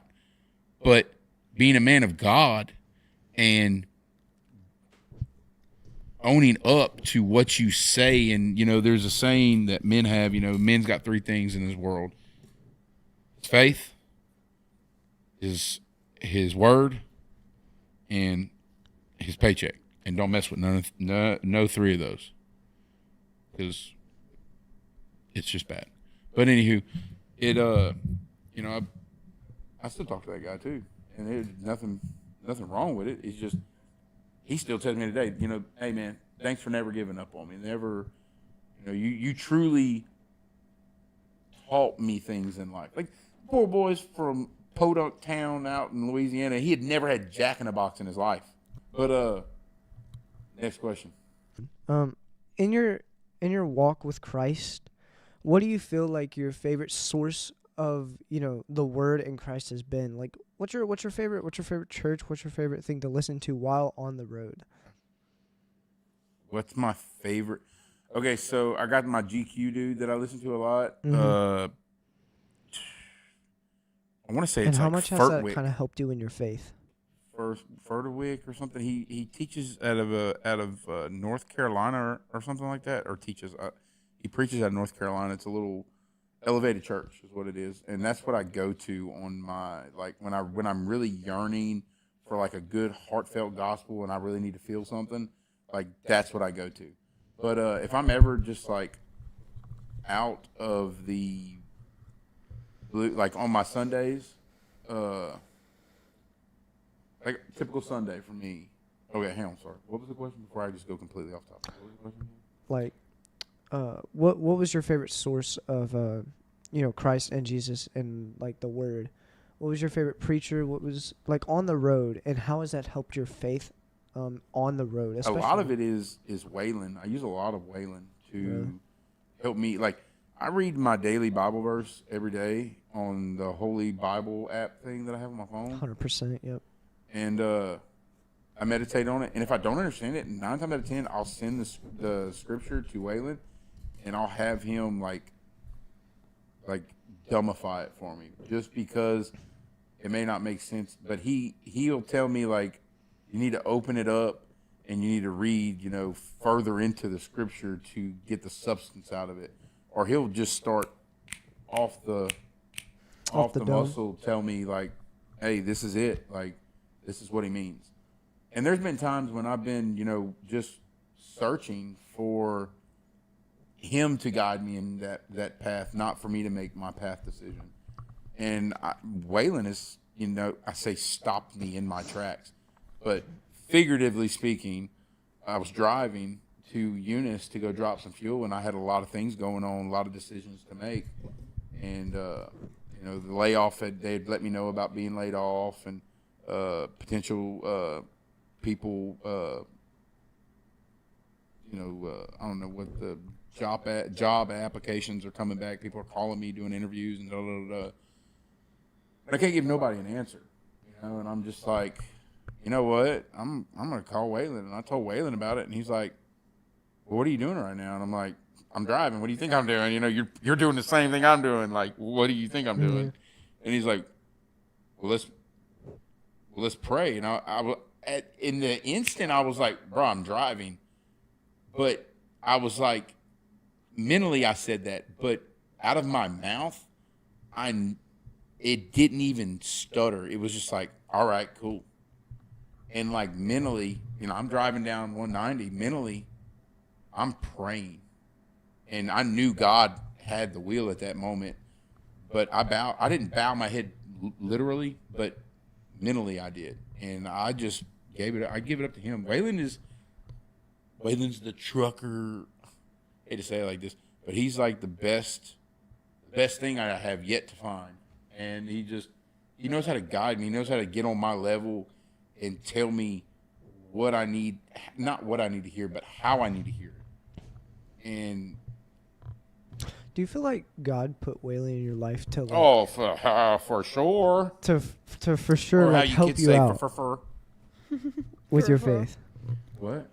Do you feel like God put Waylon in your life to help you out with your faith? Oh yeah. 100%. I didn't know Waylon from Hole in the Wall, and I started like the first thing I did when I seen that Bible on the dash of his truck. Like I did like what me and Megan did. I was like, "Do you mind if we read a scripture?" And he was like, "Sure." Grab the Bible. I was like, all right. Tell me when to stop. And he's like, "What?" And I was like, "It's a thing me and my wife did." I kind of told him about it. And he's like, "Oh, that's pretty cool." Told me to So, stop.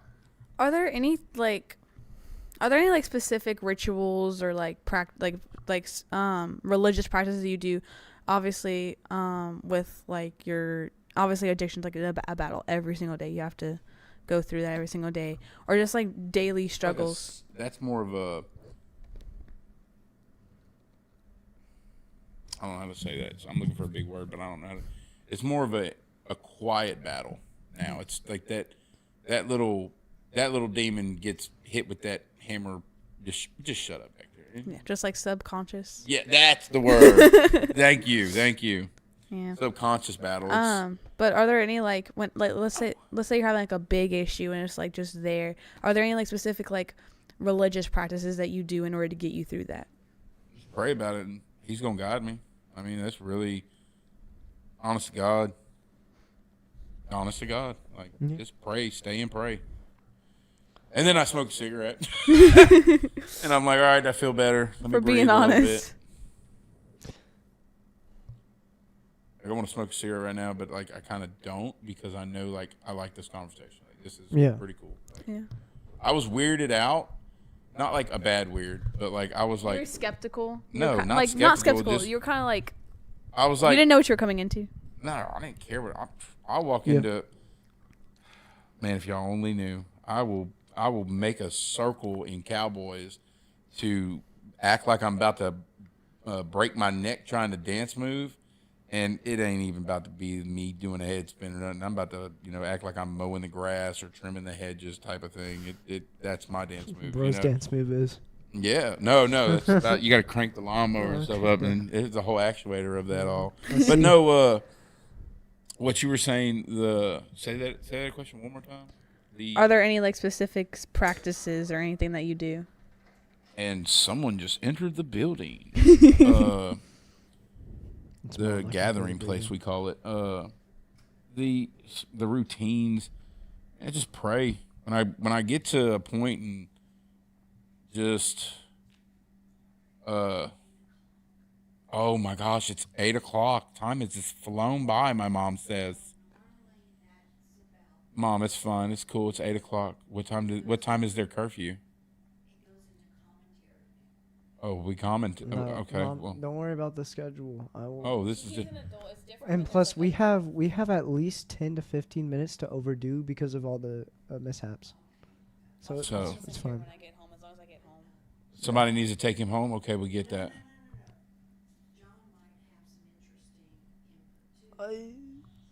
We're gonna get there. Cool. I'm not going nowhere. I got crawfish to eat. You ain't got to get sitting here. Why can't you just leave it be? Is Nanny asleep?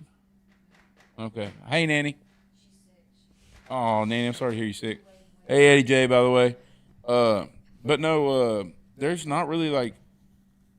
My mom can tell you, I'm how they say like a free spirit. I kind of just say what's on my mind and do as. I don't. Okay. Yes, I do as I please, but it's. I carefree. I know God's got me, and I just let it be. If it's gonna be, it's gonna be. If it's gonna happen, it's gonna happen to me. I prep for the worst, hope for the best, pray for the best. But if it goes down in the flaming blaze of glory, I got plenty of water to put it out, and I got plenty of prayer to say.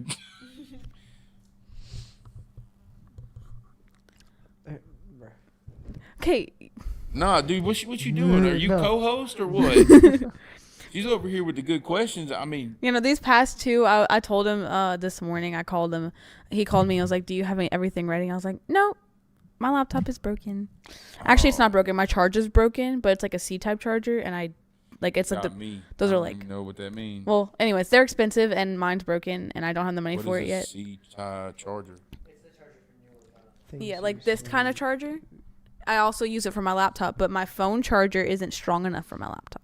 I got a good one. When you work and things that you do and see, do you feel like you call upon God during those moments of danger? When I work, Because I know your line of work can sometimes be, Okay, say the- dangerous, especially. Say the question slower. yeah, you're like, I'm trying to My gather. bad. When I work, When you work, do you feel that sometimes when you see like dangerous stuff happen to other people, or maybe it happens in your own, while you're in your own line of work, do you feel you call upon God a lot more nowadays than you would have? after the fact, a lot more.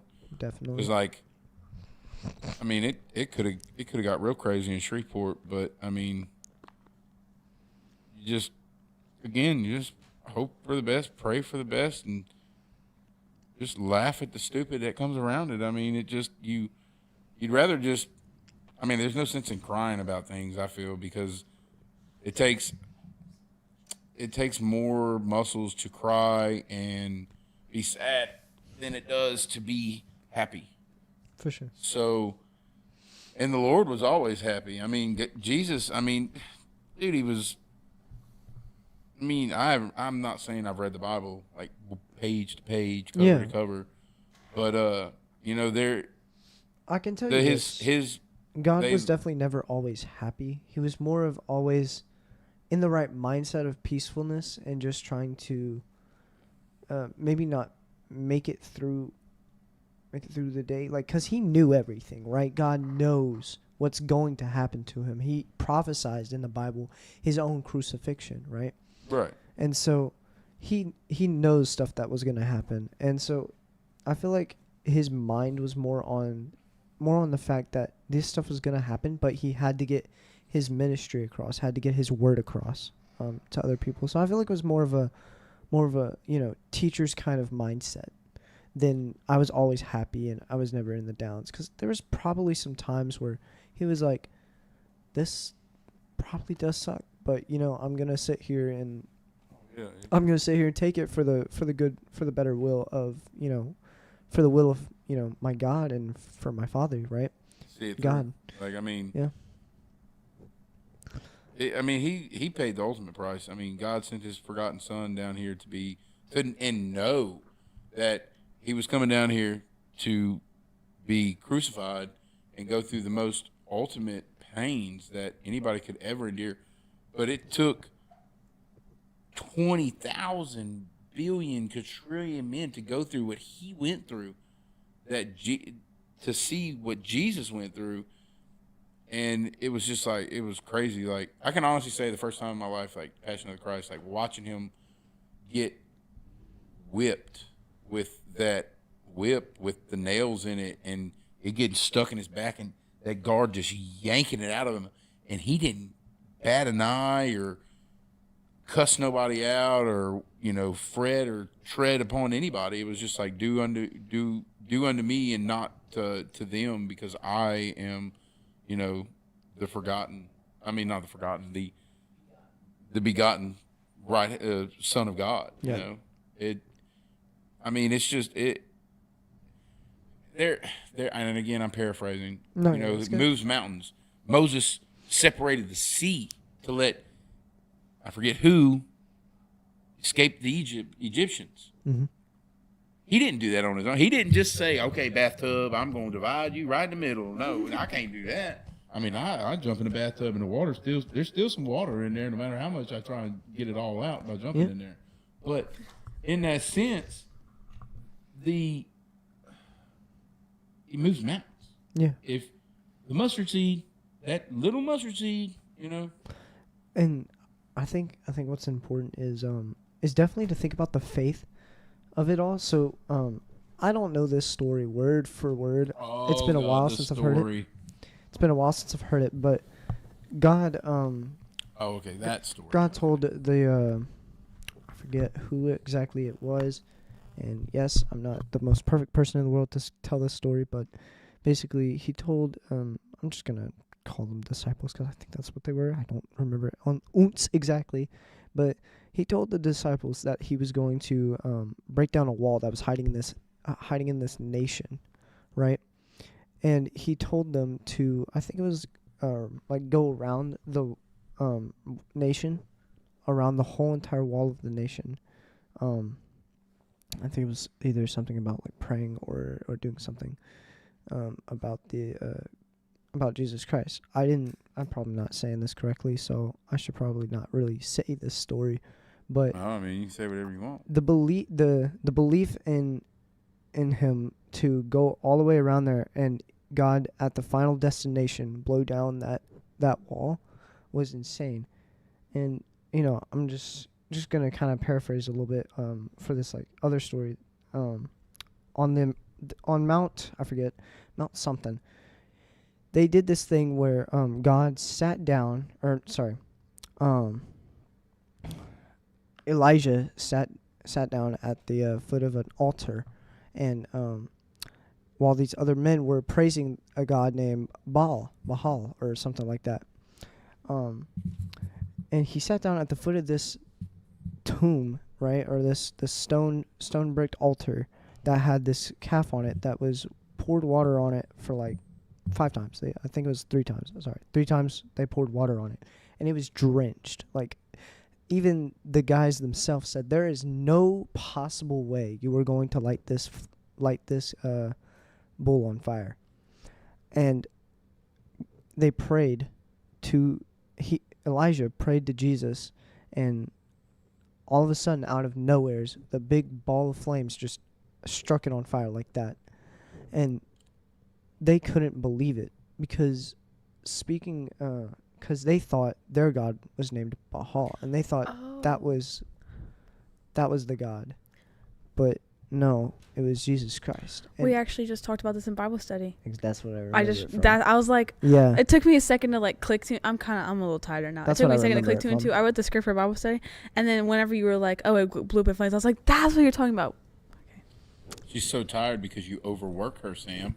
Yeah, Sam. You and then you he doesn't create let me the talk the place, last two. But you should also I do indulge. Okay, I do a lot of the work too. I let him talk, and then this it's not morning like I I called don't him and do I was like, any of Sam, it. I don't talk in these podcasts. Sorry, I just like completely talked over you, but I was like, Sam, I don't talk in these podcasts. Literally, everyone says I'm really quiet and don't talk, and I was like, I don't care if you do the stuff because I know you want to be a preacher, and I'm okay with that. I don't want to talk in front of like everyone, but like if this is our podcast, I kind of want to talk more. Anyways, took it like a champ. Let me yap this today. Let me talk a lot. No, today. but I mean, you should open up more. Like that's 100%. what this is. It's That's what a That's what a podcast is all about. I told Waylon I wouldn't do this, but I'm going to do it. This cast a pod, it takes 2. Podcast, cast a pod. Yeah. Book a face, Facebook. It's 2 words that create one also, thing. I came up with the title.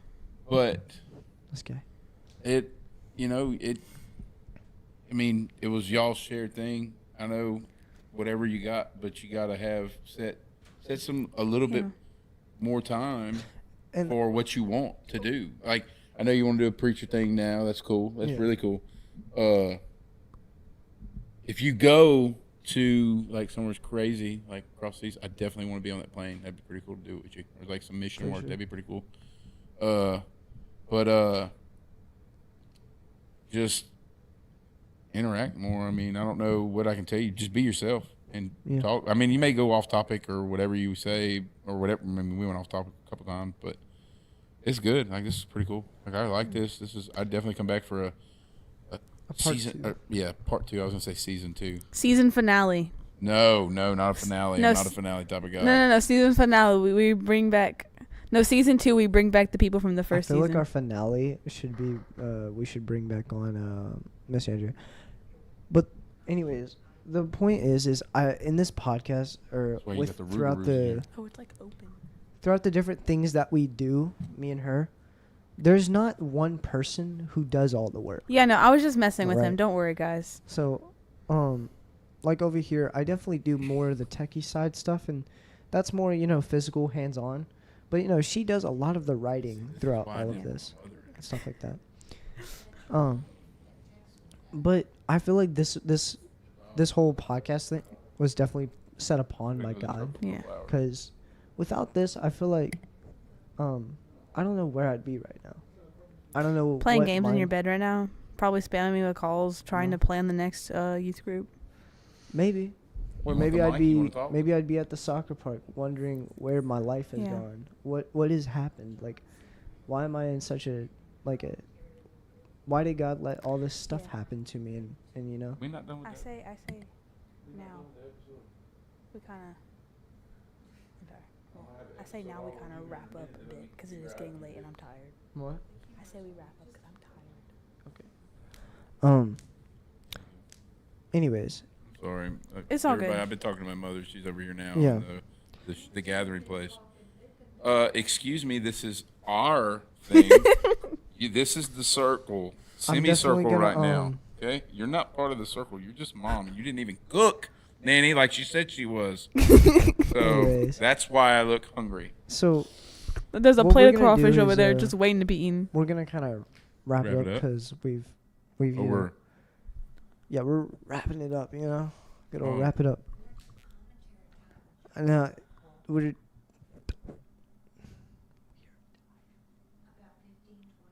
nope. Anyways, so She doesn't realize that. Simmer. Not like the pot you didn't cook. anyways, so we're gonna just wrap it up real quick. Wrap it up. Don't talk about it. Be about So it. is I there think- anything that you have, any questions you have for us? Because Yeah, we've been for asking you a sure. lot of questions. We're gonna wrap it up with just you blast us with questions Or and anything we'll else that finish you want up to that way. say. And then we're going to end in prayer. Any prayer requests? Put Man, them in just- now Oh. for later. And y'all pray for me for my trip. All right. Definitely. Just Oh, also, I do want to say the person that put a prayer request in last week, we saw it afterwards, but then the live ended, and there's no way to message you afterwards. We did pray for you after. All right. I just remembered that. So that's why we say to put them in now. That way I actually see them. Yeah, we had 4 or 5 people praying, so Yeah. hopefully your brother had that good trip. Oh, he's still on that trip. He just left out like yesterday or something. Oh, He's American actually Girl? official. You know who that is? Yeah, it's my wife. I think it's my wife. Oh, Is that my wife? American Girl? there you Okay, go. Anyways, Hang on. I hope that is. If She'll call not, me here in a minute and let me know if that We was gotta, her or not. if not, you got prayed for. Yeah, you did. Sorry. Love you, baby. I just was just gonna say that there's a no cook woman in this room that doesn't have a mic, and so she did lie about not cooking. She says she was. She had a menu. She got tired, but you know that's okay. She's getting old. She dyes her hairs from the first grays of me, and she gets spots of it from Sam and Luke. Not as many as I gave her, but you know, I just say it like this: be who you are, and don't let the world control you. If you want a mic, I'll give you the mic. And then, hang on, we are on live, and I say that about my mom, the no cooking lady that said she was going to cook, but I do love that woman. She's awesome. She is my. I've already said that. We will get to that.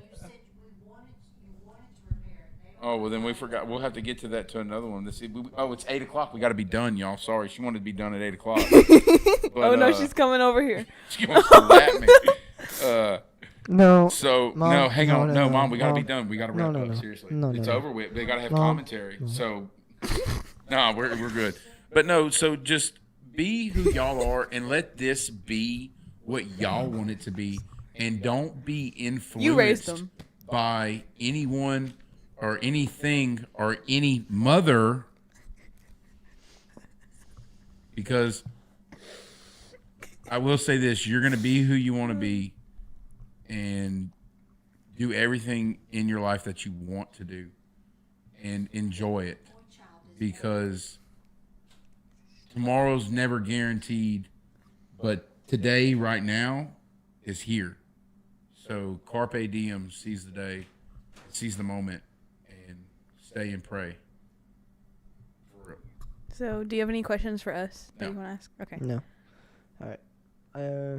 We'll wrap it up with a prayer, shall we? There were no prayer requests in the chat. So pray for his trip. Do you have a prayer request? I hope drill tomorrow is nice. Okay, so hope that he. Pray for my mother to cook a good meal on Sunday. All right. Pray for my father to continue getting money and having a good job and not falling off after For seeing sure. all that money in his account. Sobriety and stability. Yeah, those words. Dear Lord, I would just like you to thank you. Thank you for the platform I'm able to have. Thank you for the people that I'm surrounded with today. It's been truly a blessing to do what I've been able to do and reach as many people as possible through you, dear Lord. And I would just like you to pray and just kind of put a barrier of protection around Nevaeh, especially because of her father and stuff and what she's going through. And I know stuff can sometimes be hard, and the stuff she's going through can truly shake up a person. And so I would just like you to definitely be there with her every step of the way. And dear Lord, pray for what was it, Bo? Sorry, I kind of forgot. Short-term memory. His trip. Maiden voyage. Please, Maiden voyage. please protect Bo on his maiden voyage. Guide me. In I his just way. hope that you guide him in the correct direction with your word and throughout the day and throughout whatever he's doing, the people that he reaches and meets. I just hope that a certain spiritual being within himself just comes out, and maybe it's just through a smile, or maybe it's just through his hard work. I just pray that you truly show your light through him, dear Lord. And please pray for please protect John during his drill. I know being a service member is hard, and we thank for every single one of them that are out here doing what they do and doing what they